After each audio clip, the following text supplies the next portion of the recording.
모든 영상에 소개하는 내용들은 각자의 판단에 맡깁니다.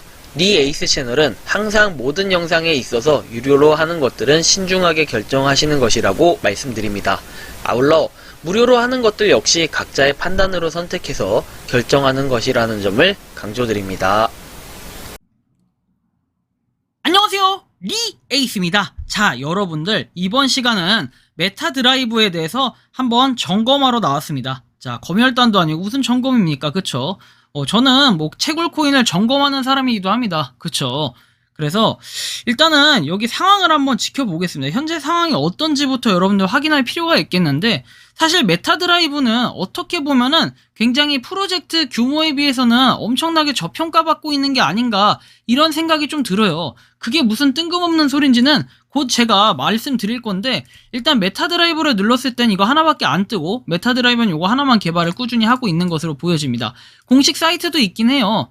메타 드라이브에서 공식 사이트도 있고, 여러분들 이게 기본적으로 뭘 하는 앱인지부터 알면 좋잖아요. 일단 요 스토리가 담겨있는 앱이라는 건 여러분들 기본적으로 제가 과거에 영상을 한번 설명해 드렸기 때문에 충분히 아실 거라는 생각은 합니다. 그렇지만 그 외에 뭔가 아직까지 좀 어설픈 게 있다라고 좀 느껴질 수 있는데요. 저는 냉정하게 볼 때 이게 굉장히 저평가를 받고 있다라고 판단이 드는 게, 일단은 유저수 5,000명밖에 안 돼요. 5,000 이상 다운로드면은 10,000명도 안 됐다는 뜻이 되거든요. 근데 앱 정보를 봤을 때 이게 언제 나왔냐면은, 자 보시면 2월 14일에 나왔어요. 3월 14일, 4월 14일, 5월 14일 3개월이 다 되어가지만 아무것도 아직까지 뭔가 반응이 없는 듯한 느낌이 들었다는 게 살짝 아쉽긴 해요. 근데 여기 보시면 화이트리스트에 도전해보고 NFT 당첨자 가치 보장을 해준다고 해가지고 아마 메타 드라이브 이제 토큰 같은 경우에 꾸준히 에어드랍을 받을 수 있는 이런 좋은 기회가 아닌가 싶긴 한데요.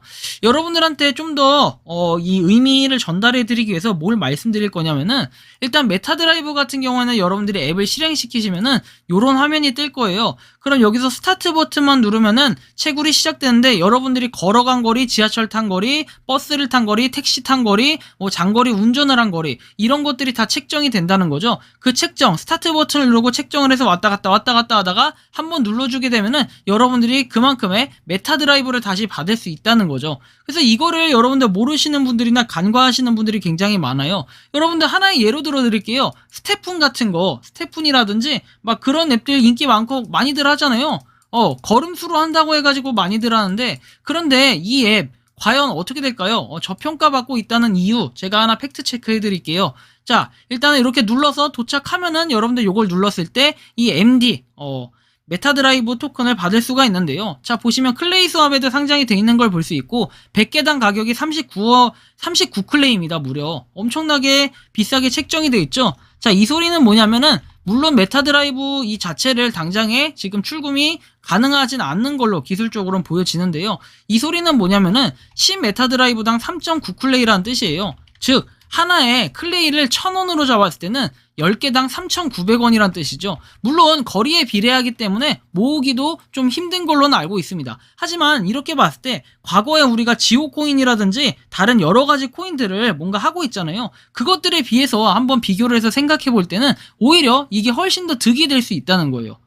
그래서 이거는 시작한 지도 얼마 안 됐고 아직 저평가받고 있는 앱에 뭔가 알려지지 않아서, 사실상 그런데 이런 분들은 하시면 안 됩니다. 첫 번째, 걸어 다니지 않으시는 분들, 걷거나 하루 이동하는 이동거리가 없는 경우, 매일 거의 이동하지 않는 경우에는 이 앱을 사용하지 않는 거를 권장합니다. 이 앱을 사용해도 채굴이 안 되기 때문이죠. 그래서 메타 드라이브 같은 경우에는 일단 상장을 우선 했어요. 클레이 스왑에 리스팅이 되어 있기 때문에 굉장히 안전하다라는 생각이 들어요. 그 다음에 아이폰에서도 앱 자체가 있고요. 백선은 운전하면서 암호화폐 어짜라고 돼 있는데, 걸으면서도 가능하고, 그 다음에 이렇게 여행을 하면서도, 드라이브 하면서도 가능한데, 장거리일 때가 가장 또 유리하겠죠. 이점이 있겠죠.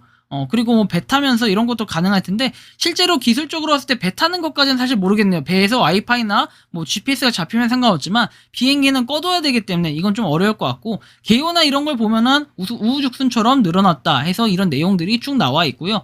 그 다음에 자동차 등록 대수는 2,500만 대다 해서 사실 이게 자동차를 포커스로 맞춰진 메타드라이브 앱이긴 해요. 그래서 NFT 프로젝트와 뭔가 병행해 나가는 암호화폐 프로젝트와 병행해 나간다라는 이런 내용이 있고, 그리고 프리시즌, 바이크 시즌, 땡땡 시즌에서 시즌별로 NFT를 발행한다라고 해서 이벤트 당첨자에 한해서 NFT 10만원의 가치는 메타드라이브에서 보장을 해준다고 합니다. NFT 가격 자체가 기본적으로 방어가 된다는 거고, 주행 거리에 따라 암호화폐를 보상한다 해가지고 직선거리 35km 주행은 45.5km로 채굴 거리를 계산한다, 이렇게 얘기를 하고, 하여튼 이 참여 인원에 또 비례해가지고 메타드라이브를 받을 수 있는 보상이 이렇게 나와 있으니까 꾸준히 모아가시는 것도 굉장히 좋다라는 저는 생각을 하고 있어요. 하지만 메타드라이브 모으기 힘들다, 그래서 뭐해서 안 한다고 하면은 굳이 하실 필요는 없는데, 저는 그래요. 나중에 이게 어쨌든 클레이 스왑에 그 출금을 할 수 있게끔 출금 시스템이 개발이 되면, 개설이 되면은 그때는 여러분들 지금보다 어떻게 가격이 변화할지 모르겠지만 목돈을 챙기는 일이 될 것 같다라는 생각이 들어요. 그렇지 않나요?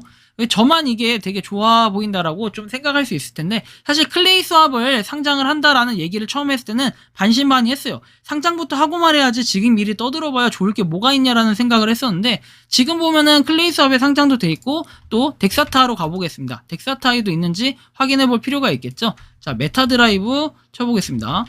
자, 메타드라이브 MD에서 있긴 해요. 물론 저기가 모양새가 안 잡혀 있지만 한 개당 340원으로 지금 책정이 되어 있다는 거예요. 처음에는 1,000원이 넘게까지도 올라갔다가 물론 떨어진 가격에서 점점 올라가곤 있지만 향후에 좀 더 가격을 봐야 될 것 같고, 충분히 많이 올라가야 나중에 우리가 채굴한 것도 이렇게 출금을 할 수 있는 이런 시스템이 분명히 될 거라고 전 생각을 합니다. 하지만 출금을 하는 데까지는 아직 몇 개월도 되지 않았는데 벌써 출금을 하면은 무슨 이건 쌀먹도 아니고 쌀먹보다 더 심한 약간 그런 느낌이 들어가지고, 사실 지금 뭐 출금을 솔직히 안 하게 했으면 좋겠고, 출금을 하더라도 거의 출금할 거리도 없을 거라는 생각이 들어요. 운전하시는 분들은 이건 정말 필수 앱이라고 생각하고 한번 이용해 보시면 좋을 것 같고, 운전 외에도 장거리로 출퇴근을 하시는 분들한테는 굉장히 강추고, 그 다음에 또 장거리로 운동을 하시는 분들한테는 한번 꼭 참고하셔서 해보시는 게 어떨까, 좀 이런 말씀을 드리면서 이번 영상은 여기서 마치는 걸로 하겠습니다. 도움이 되셨다면 구독과 좋아요, 알림 설정 부탁드리고요. 메타드라이브 꾸준히 채굴하셔가지고